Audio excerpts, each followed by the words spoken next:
Hello! Welcome to my YouTube channel, everybody! Tugnaw na gyud guys, kay nag-jacket na gyud. Bisag kuan kaayo ang adlaw, ini tugnaw gyud kaayo, gitugnaw ang tigulang. So, nag-video ko guys para may ma-post tayo sa YouTube. Kasi malapit na ring sahuran. So, sana makuha natin this time. So a little traffic guys. Yan. Matraffic. It's 10:41 in the morning. Yan.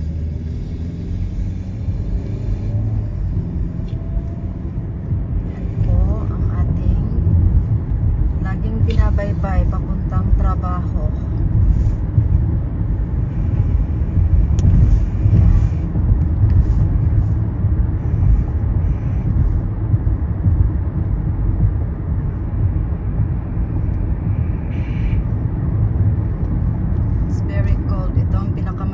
Pag ano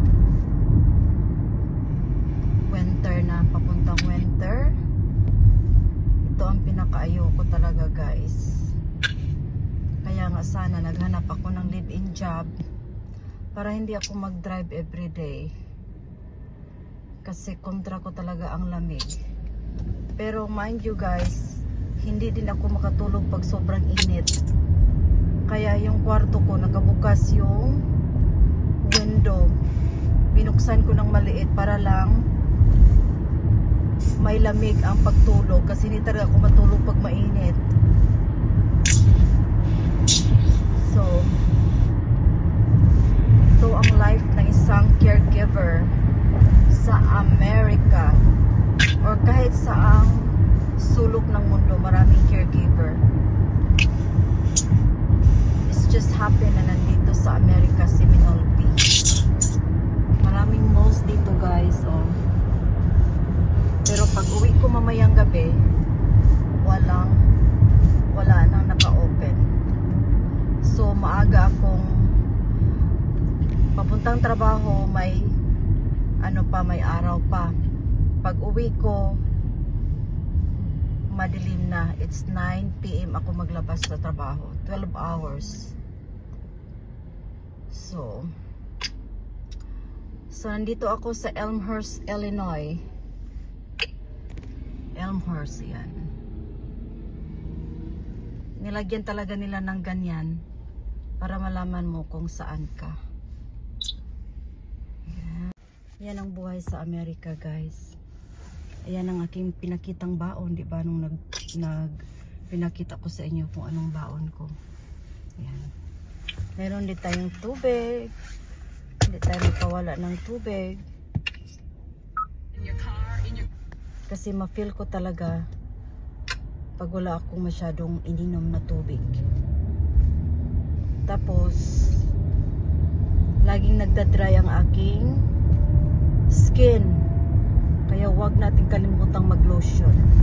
Kasi papunta na tayo sa dryness na age. Kaya lotion talaga. At saka sunblock. Kahit magluluto tayo or pag umalis tayo na mainit sa atin, lalo na dyan sa Pilipinas, importanteng sunblock. Kasi ang skin cancer is really exists. Yeah. Pero natin masyado alam dyan sa Pilipinas. Kasi hindi naman majority sa atin na magpa-check up, diba? Magpa-check up lang tayo pag malala nang ang sakit natin. Yan ang problema dyan sa atin. Kasi mahal ang magpa-check up, mahal ang insurance. The economy is really bad. So I feel sorry for that, kasi marami pa naman akong mahal sa buhay na nandyan sa Pilipinas. So malaman na lang natin, ayan, lumala na yung sakit kasi nga hindi maka-afford magpa-check up. So That's just my message for the day. Word for the day. Drive talaga ang peg, guys. Talaga.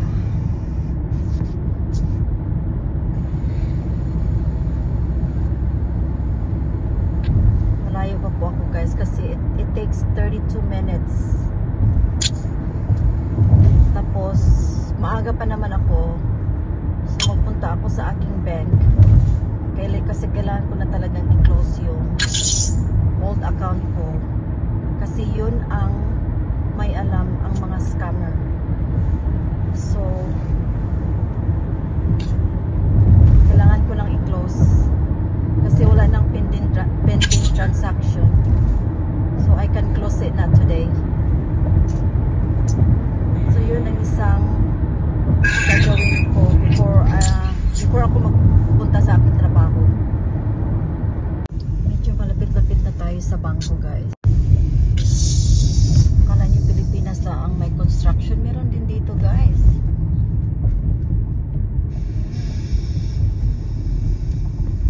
May construction. Constructiones. At yan ang asawa ko natutulog.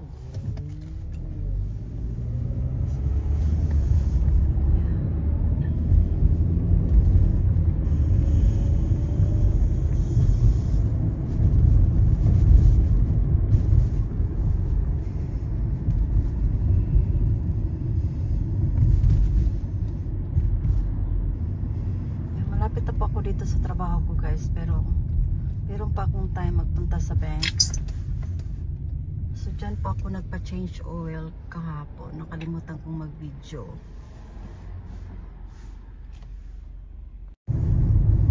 Yeah, US Bank. Yeah. So tapos na nga ang ating transaction sa bank. Hindi tayo pwedeng mag-video sa loob.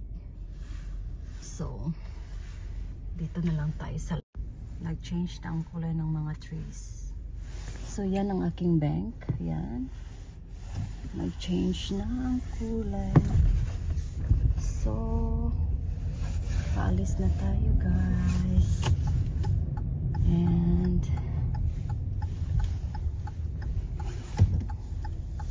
yun nga.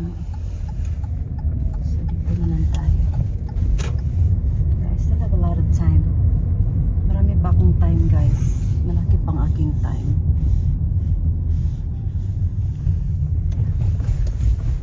Dito tayo dadaan. Maraming mga stores. Kung gusto mong kumain, gusto mong yan, may police, guys. Oh, may police, may police. Yan, visible talaga ang mga police. Lalo na ngayon katapusan ng buwan, guys. Nako. Overspeeding. You have to watch. Yan ang mga stores. Yan. Yung Marshall na yan, guys. Diyan ako nagbibili ng mumurahing branded na pangalan. Yeah, may ambulance, guys. So meron siguro nag-collapse sa store kasi papasok sa store ang mga ambulance, yung paramedic at saka fire department. Magkasama talaga yan sila, guys. Ang tatlong yan, police, ambulance at saka fire. So yan po ang aking store na pinuntahan, Marshalls. Diyan po ako bumibili ng mga branded na mga damit. At saka panglamig na damit. At saka underwear. Mga bra, panty. Tapos branded pa siya.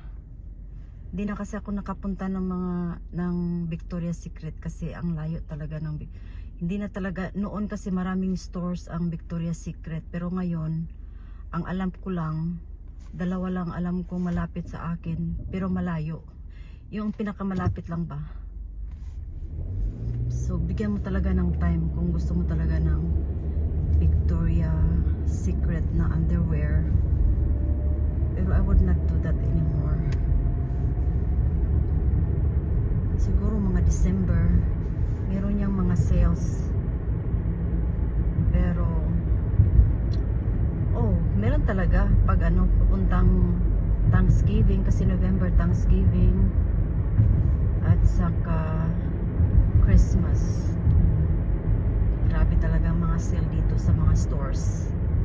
Pera lang talaga ang kulang. So iba na naman po ang aking amo ngayon. Kasi yung amo kong doktor, sira ulo yung yung kalibin niya. Kasi hindi ako dumating sa time na dapat akong darating. Kasi nga chance passenger yung ticket ko, employee ticket. So kung puno ang eroplano, hindi ka talaga makasakay. Alam niya yan, pero nag-away kami nung kalibin ni Doc. Pero wala akong magawa kasi hindi si Doc ang kausap ko. Hindi rin mag-answer si Doc ng call ko. Kasi kinukontrol, alam ko, kinukontrol. Kasi nung nagtrabaho ako doon, pag mag-ring yung phone ni Doc, sabihin talaga nung kalibin niya na, don't answer, don't answer. Yun ang problema kasi si Doc, he's 98 years old. Kinukontrol talaga siya. Kaya, hindi ko na nakausap si Doc. Pwede ko naman siyang tawagan pag Wednesday around lunch. Pero hindi, ayoko nang kasi hindi na healthy. Anyway, yung mga amo ko ngayon, pareho din ang pangalan ng amo ko, si Pat. Mabait din naman sa akin. So, I have no complaint. Mabait yung husband. At yung mga anak, they're very nice to me. So, saan ka pa? Thank you, Lord, na binigyan ako ng trabaho na mabait ang pamilya sa akin. They always appreciate yung mga extra work na ginagawa ko. Kasi ayaw talaga yan sa mga regular caregivers na magtrabaho ka ng extra work. Ayaw talaga nila ng ganon. Kasi gusto nila yung umalis na naman yung husband ng grocery siguro. So, ayaw nila ng extra work. Yan ang bahay ng aking amo. Wala yung sasakyan ng asawa, so nag-grocery siguro nung maaga. So yun lang guys, thanks for watching. Yun lang talaga ang aking ginagawa today. Work 7 days a week. So ito lang naman talaga ang rason dito sa US. Hindi kasi ako ma-party hindi gaya ng ibang mga Pilipino na they take a day off on weekends kasi party. Hindi na talaga, ang tagal ko na talagang hindi nag-attend ng mga party guys. 2005 pa. Yun ang pinaka-last na nag-attend ako ng party. Imagine 2025 na ngayon, like 20 years ago. Hindi na talaga ako nag-party. Mag-attend ako ng party sa aking pamilya talaga, immediate family. Hindi talaga ako mag-day off for some reason kasi doon lang talaga ako, dyan lang talaga ako sa Pilipinas. Yun lang talaga ang joy ko dyan sa Pilipinas. So soon, mag-for good na talaga ako dyan. And yun lang ang story ng aking buhay, like you guys know naman, diba? So thank you guys for watching. Thank you sa mga support. Thank you sa aking mga subscribers, viewers, non-subscribers na nanonood sa aking mga video. Thank you guys so much. Yan po ang buhay OFW, caregiver. Yun lang talaga. Bye guys!